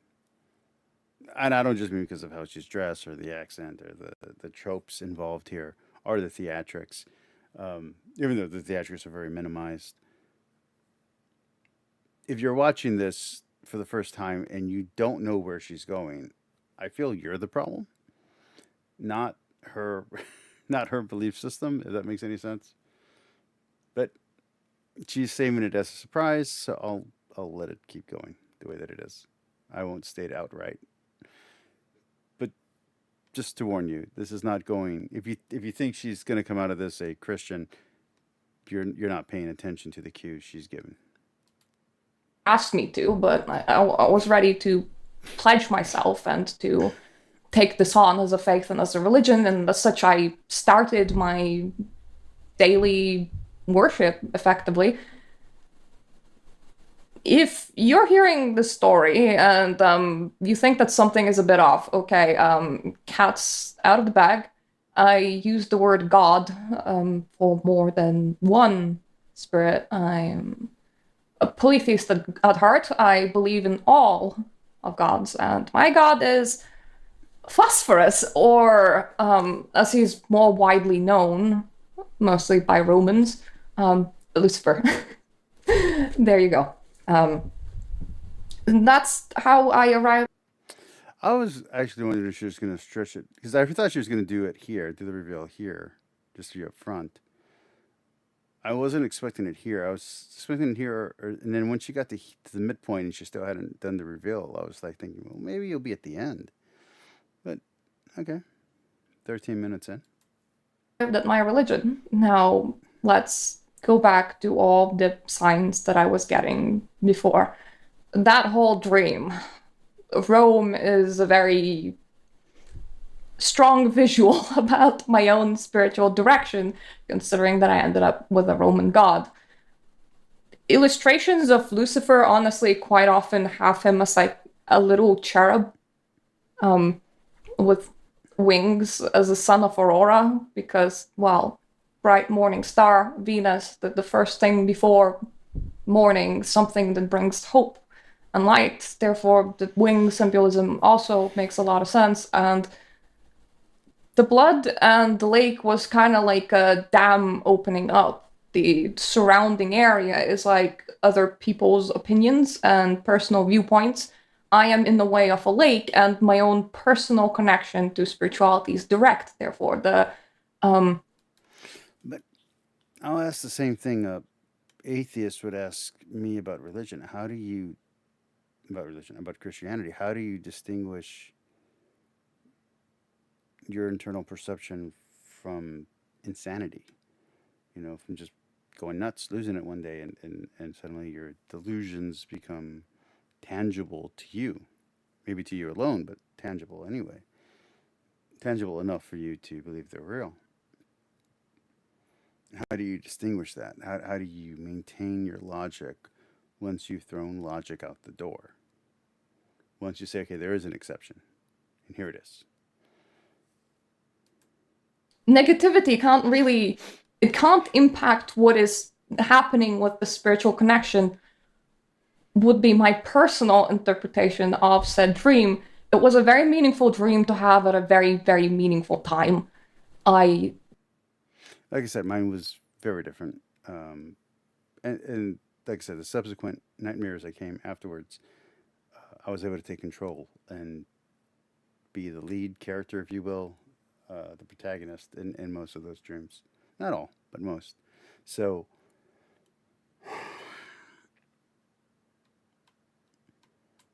I'm not sure if maybe a kind of dream analysis psychotherapy might have been more helpful for her than whatever she was trying before she got into her religious mindset. Now that she's in her religious mindset, I don't even know if that type of therapy, dream analysis would even be proper anymore. But besides the point. I think I needed it, and it lived in my head rent-free And it ever doesn't mean since. she didn't try it. I don't know. I don't know if she tried or didn't try dream therapy. In a way, all of this is holistic alternative medicine, just in a spiritual sense. Spiritual healing or spiritual corruption, whatever you want to call it.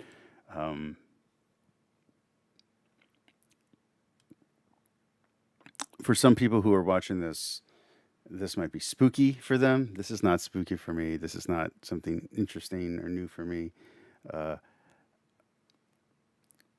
I dated many witches.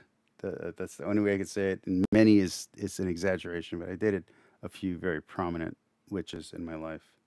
And I'm not being metaphorical here. I'm not saying like, oh, they were a mean person.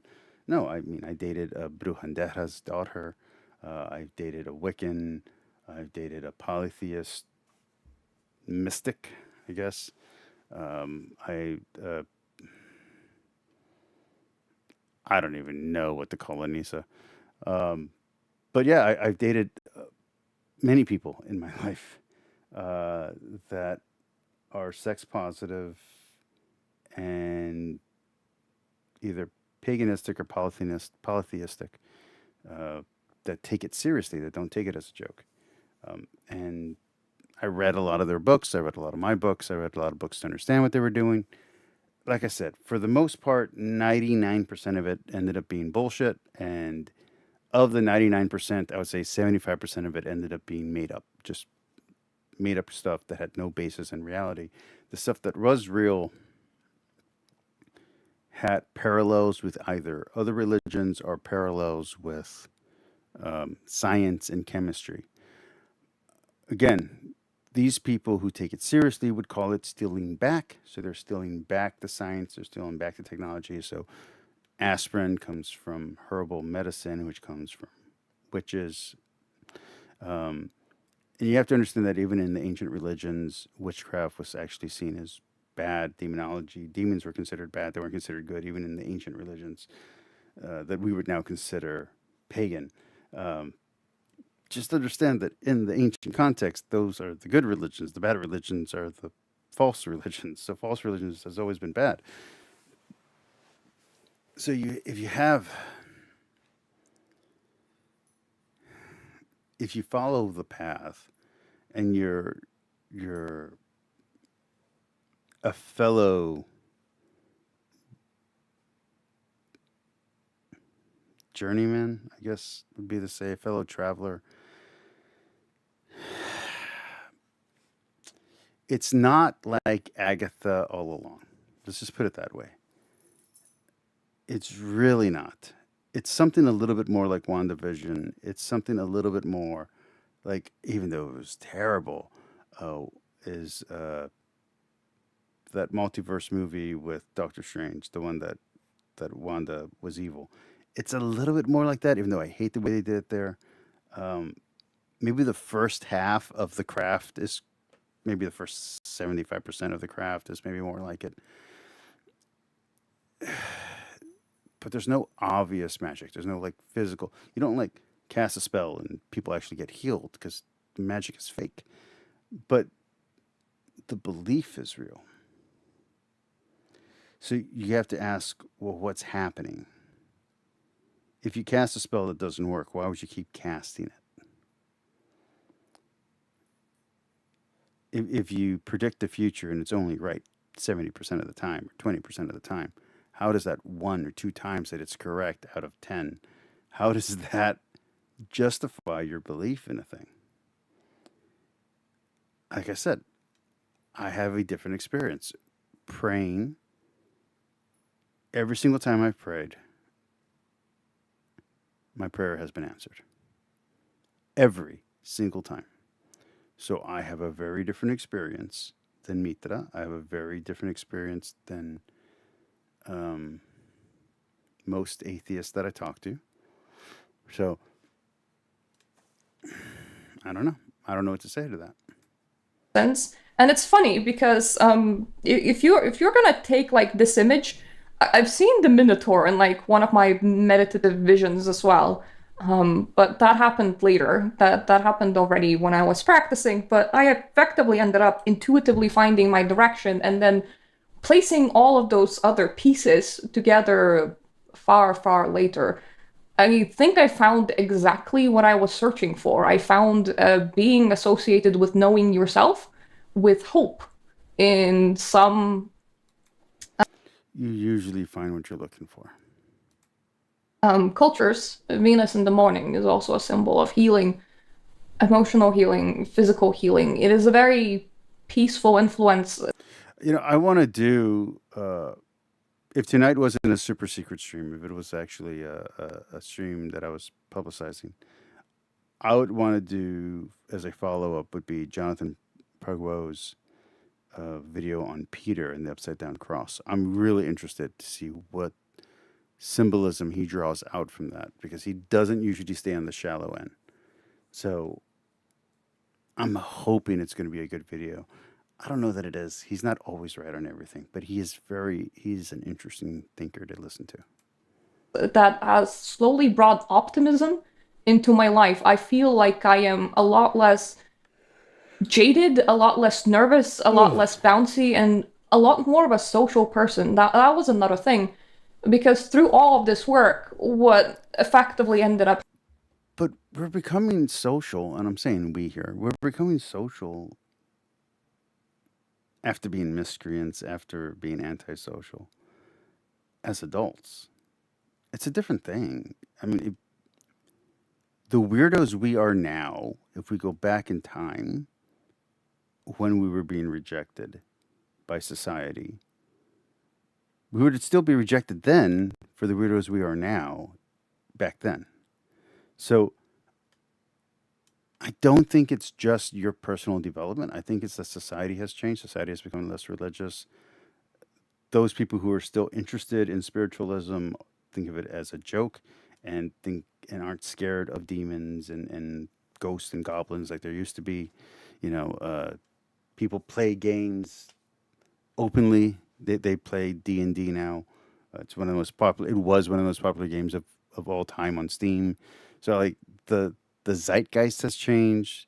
The perception of religion as a positive is now turned into a negative. People view, because of the views on homosexuality and the views on other issues, abortion, they view religion as the evil.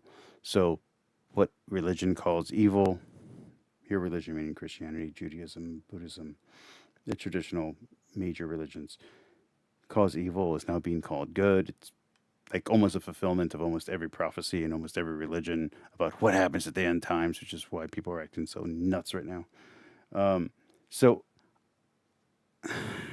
And I get that we can say this about the 1920s. I get that we can say this about the mysticism of the Enlightenment and all of that. I get it. The penny dreadful exists for a reason. I get it. I do. But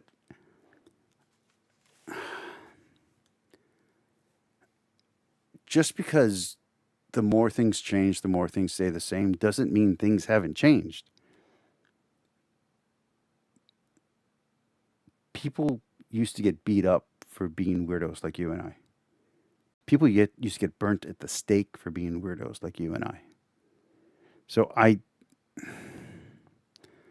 don't think it's fair or proper, I guess I should say, for you to...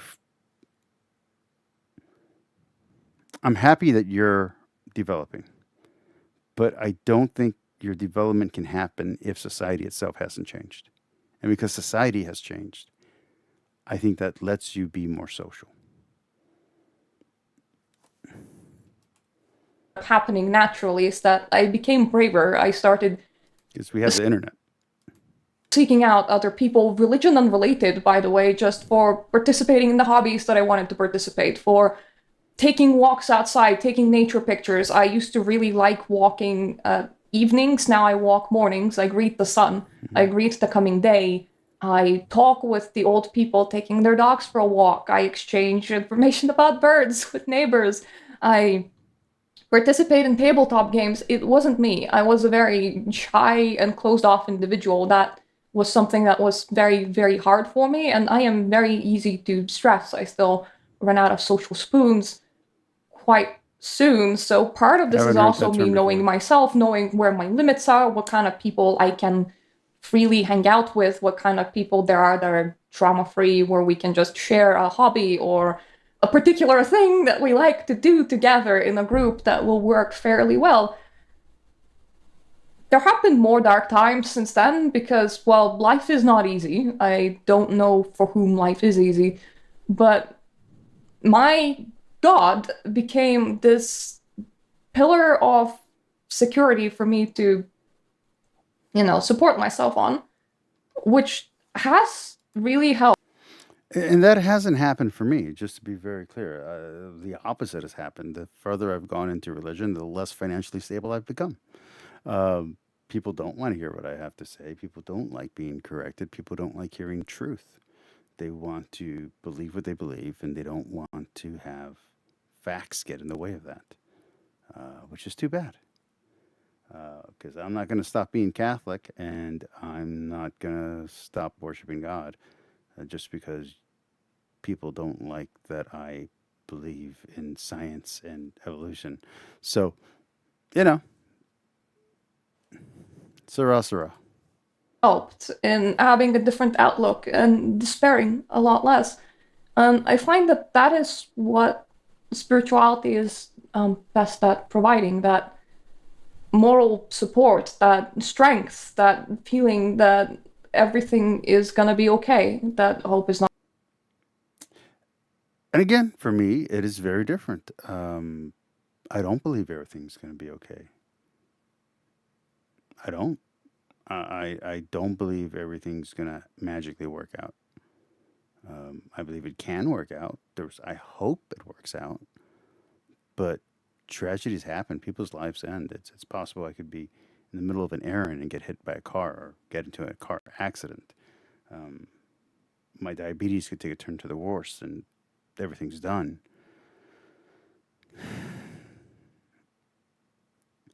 So I don't have the same outlook as she does. But I think that's okay. I think it's okay to acknowledge that I'm a sinner, that I mess up, that I want to be better, that I'm in a situation that it's a bit out of my control, but I still want to be a published writer. I still want to go back to school and finish my degree. It doesn't matter if I'm 44. I still want to do YouTube, even if my audience is right now 2 people. So I don't know. I don't know what I could say that would help her. I don't know what I could say that would even get her to look in my direction. I don't think there is anything that I could say.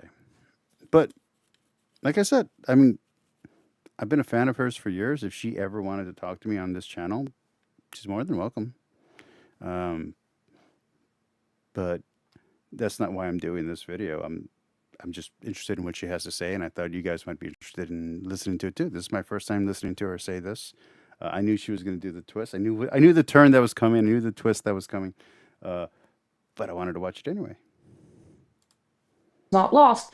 The ability to weather the dark times, and it's kind of a thing that's common among a lot of spiritualities, and I really do wish that people were less, I don't know, pitted against one another based on what they believe.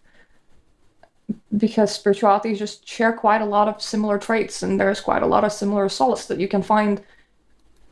I get that one of my favorite musicians of all, 2 of my favorite musicians of all time, both Canadian, Alanis Morissette and Biff Naked, agree with her statement here. But I don't.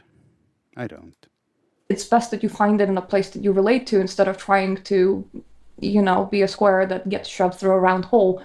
That's not very healthy for you. As such, I would really love to hear other people's stories. I don't really care who your god is. I don't care if you found Zeus or Apollo or Yahweh. I just enjoy hearing the genuine stories coming from genuine people. I enjoy hearing the word that comes from somebody's heart, and that's kind of what this video is seeking to be. So hopefully I didn't shock or offend anyone. I mean, a lot of people know me on this channel. You are on my channel after all. You know what kind of person I am. So yeah, I hope this was just an enlightening video that kind of sums up my personal journey. If you want to ask any questions about my personal journey, I'm going to link her name to this video. I know that she'll spot it. I know that she'll probably watch it. I'll put a timestamp to let her know when her portion is on, because I don't want her to watch 2 hours, which the first hour is me having fun with Found Cause. Even though I enjoyed that part. Go ahead and ask. I know that I kept it vague and that I kind of just skirted over some details, but that's just how it is. A lot of these things are very, very personal. Therefore, they are hard to put into words, and some of the things you don't put into words the same as you wouldn't really, open the door to your bedroom to strangers. The personal things are personal. but I can share an outline. I can share an outline of my journey and where I came from and how I got here.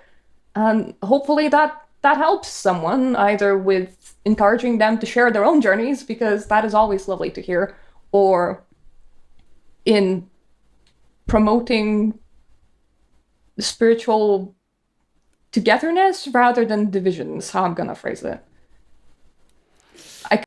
I'm gonna be blunt.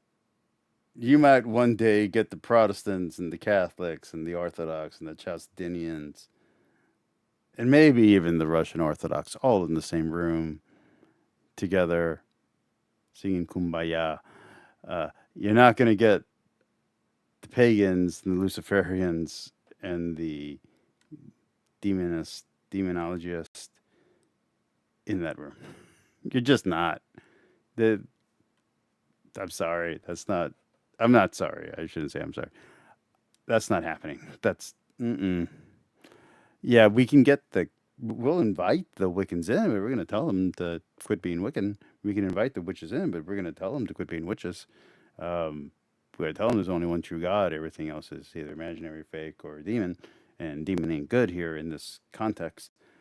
So while I appreciate what you're saying, I don't think it's a realistic ask.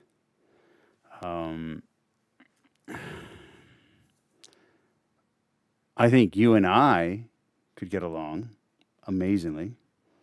Not as in it's amazing that we could get along, but as in we could get along very well. Probably boringly well. But that's because I'm open-minded and I have a very long history that includes a lot of things like Wiccanism and magic and ghost and vampires and werewolves and a whole bunch of other crazy things. So I don't, outside of like a business deal, like where you're buying a car or a house or something, I don't see someone with your proclivities and interest vibing in a positive way with a born-again Christian or an evangelicalist, because the moment they find out what your belief system is, either they're going to judge you or they're going to try to convert you, and I'm pretty sure that's not what you're into. Although, who knows? I like Evie Lupine. Everybody has a different weird fetish or kink, so maybe you don't mind, or maybe you enjoy it when someone tries to convert you. I don't. That's not something that's why I don't do it. I don't do it on my channel. I don't do the conversion thing. If I lead someone to Christ, if I lead someone to religion, it's by example. It's not by beating them over the head with a theological stick. I don't need rhetoric to get someone to believe in God. I can just live my life and tell them what God has done for me and say, hey, if you want to try, prayer's right this way. Just it's not hard. God's already forgiven you. God already loves you. Just accept and start doing what He asks you to do. That's not a heavy pitch. That's a very soft pitch. Believe me, I wish car sales were that easy, or any other sales that I've done in my life. Insurance sales. So oddly enough, I think you're more Pollyannish on this than I am, which is fine. But I think that also makes you a little bit unrealistic, which again is fine. I don't think there's anything wrong with hope. I'm big on hope. I kind of hate that on social media you can just get into this little circle and then never see like content outside of it. And when people have... That's why I do what I'm doing. I'm literally presenting counterfactuals and information people don't want to hear to the exact people who need to hear it. And they don't like it. They don't even like it even a little bit. I'm going to keep doing it. I ain't stopping. As long as I have internet and I live in America, I ain't stopping. Freedom of speech, baby. That baby wasn't directed toward you. That's directed toward the audience. In religion or culture that they grew in, it is also very unlikely for them to see people outside of it. Therefore, there is a lot less sharing going on, and I wish that there was more. Therefore, This is my life. Okay, so someone walked in to a place that I was. They're wearing a goth costume, let's call it. Halloween's coming up. I wasn't put off by it. I was like, hey, let me talk to you. Let me say hi.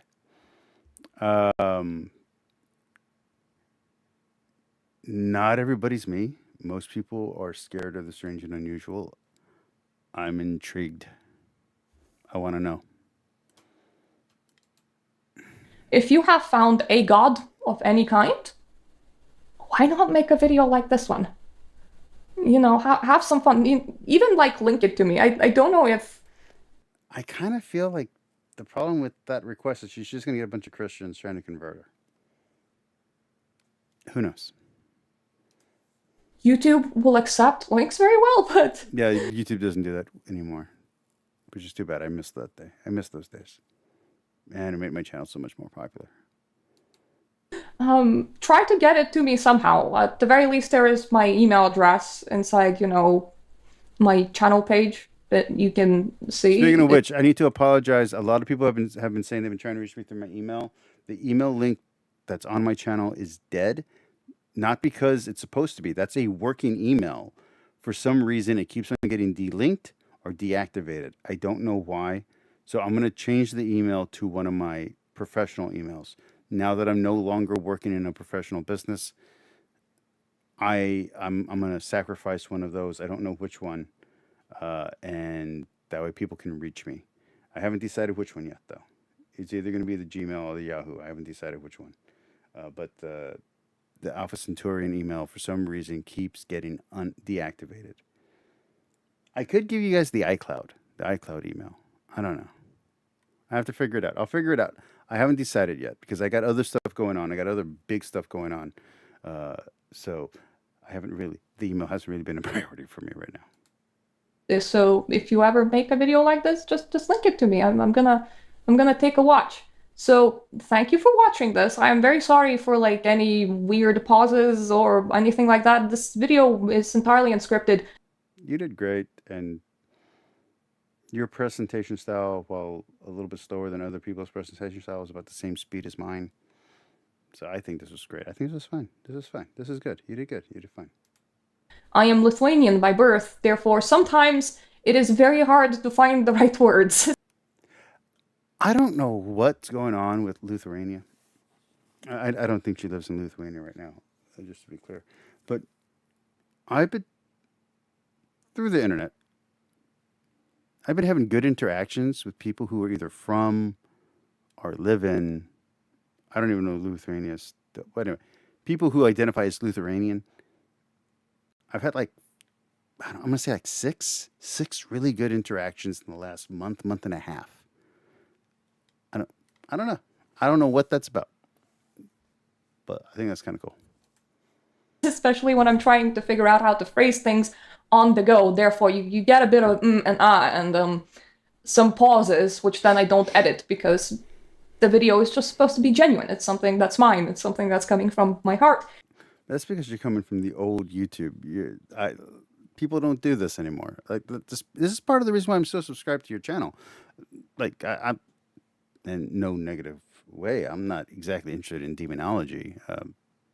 Maybe I would have been 15 years ago, 20 years ago.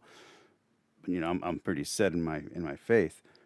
But the fact that you're still earnest and honest and still doing these kind of talky videos, the old YouTube, the YouTube that I love, is part of why I'm still subscribed to you, because at least you're still doing the thing. At least you're still doing YouTube. You're not trying to be an actor or whatever else people are trying to do, make an energy drink. At least you're not doing that. So thank you, I guess.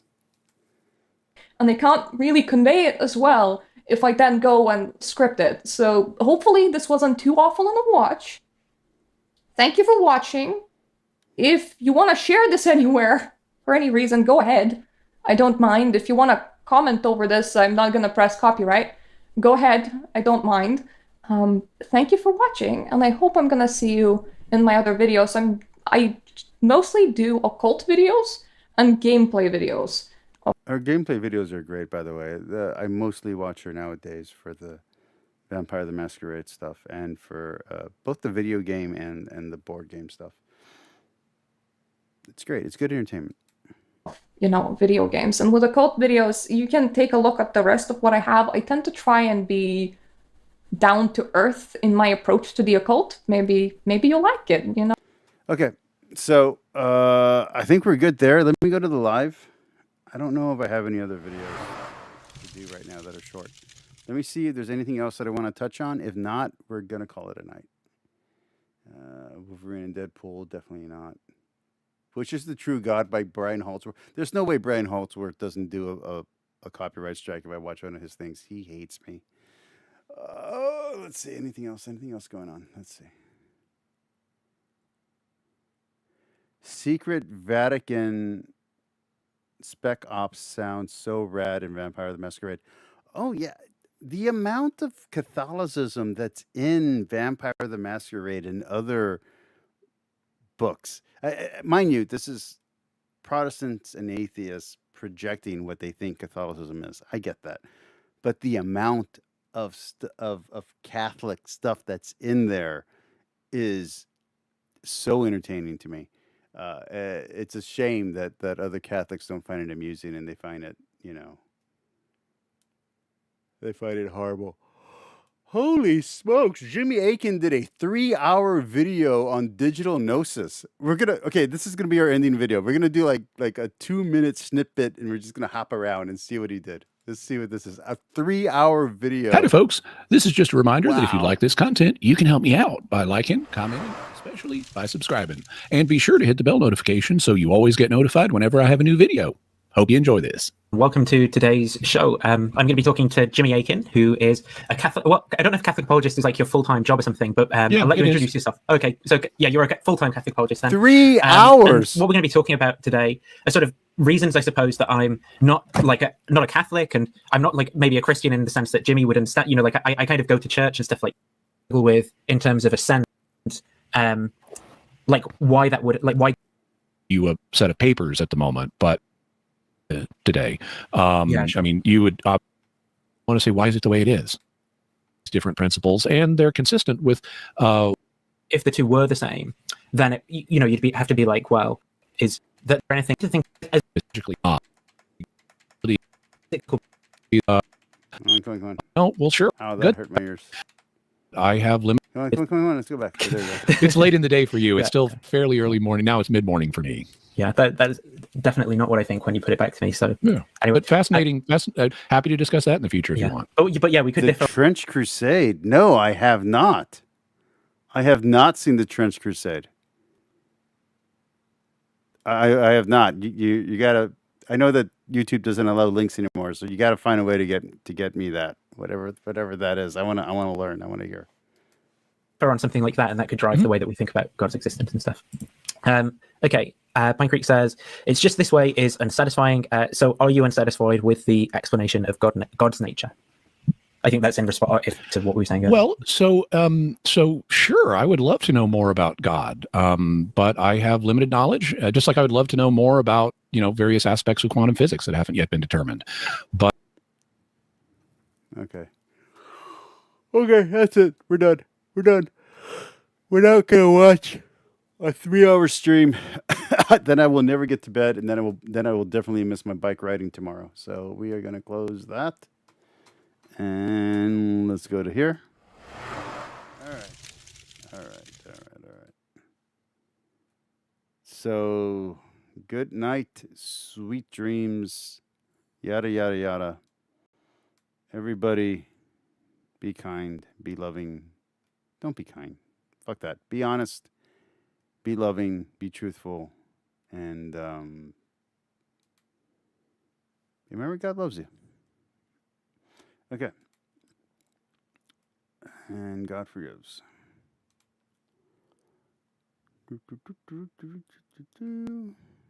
Let's go with Warrior. No, not Warrior. Which one? What are we doing? What are we doing tonight? We need a good one. We need a good one, guys. We need to go out on a good song. Never give up. Life. Best of me. Light it up. We're going with light it up. Everyone, good night. Find your next possibility. That's not the song. I hate commercials.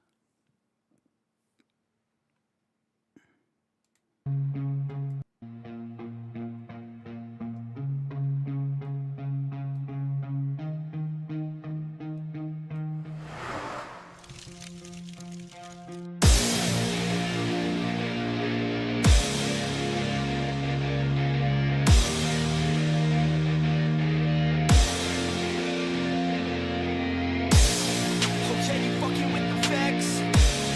So are you ready for the best? Said, are you ready for the best? Let's go. Yeah, I said I got this, I'm in it. I'm hella filthy, so I got this, I'm winning. I'm not a quitter, so I'm not fucking quitting. Just try to stop me and you'll drop dead missing. I'm on my way to the top now, listen. I ain't never gonna stop, too driven. I ain't never getting lost, got vision. I'ma make this shit hot, ignition. Yeah, y'all give me facts, not fiction. Then you know I fucking listen, cause I'm on a fucking mission. Man, you got to be driven, cause this world is unforgiving. You're the only one that's winning, or the only one that's quitting. So get up and stay committed, don't be asking for permission. Hit the gas after ignition and start acting like you're winning. Make your own damn decisions, don't let others make you victims. Have a thought and have a vision, don't get caught up in the millions. Yeah, I'ma make this shit hot. Oh, I'ma light the shit up. Yeah, I'ma make this shit hot. Oh, I'ma light the shit up.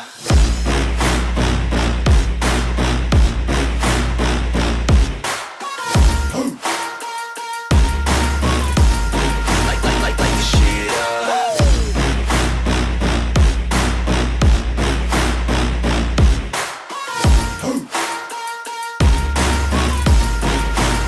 Let's go.